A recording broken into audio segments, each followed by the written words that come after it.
papier, ça ne sera pas inscrit sur mon diplôme que je l'ai passé en VAE. C'est exactement la même valeur. Pour pouvoir entamer une démarche de VAE, qu'est-ce qu'il faut? Il faut justifier de 3 ans d'expérience professionnelle. Donc c'est pas beaucoup, hein, pratiquement ce qu'elles ont fait. Donc là, qu'est-ce qu'il faut faire? Il faut demander à l'employeur de faire une attestation en indiquant toutes les tâches. Quand on est gérant? Quand on est gérant, Oui.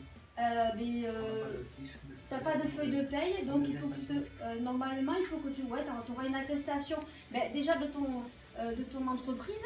Donc ton entreprise, elle est inscrite quelque part, et dessus, il est indiqué ce que tu fais. Donc déjà, ça c'est une première preuve.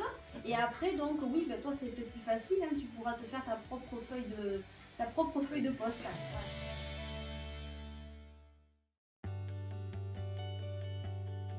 De poste, ça peut être.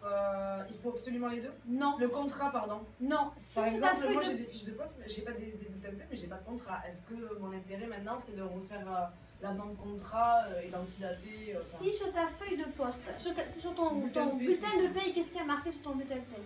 Il y a marqué quoi? C'est quoi ton intitulé de poste? Bon, donc à mon avis, ça correspond à ce que tu fais.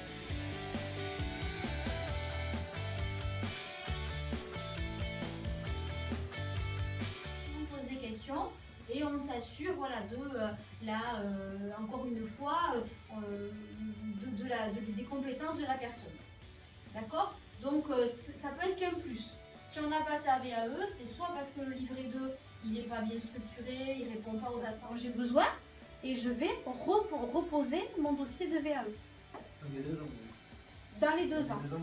Non, alors, les 2 ans, c'est pour entre le livret 1 et le livret 2. Après, tu as 5 ans. Donc, tu vois, c'est quand même...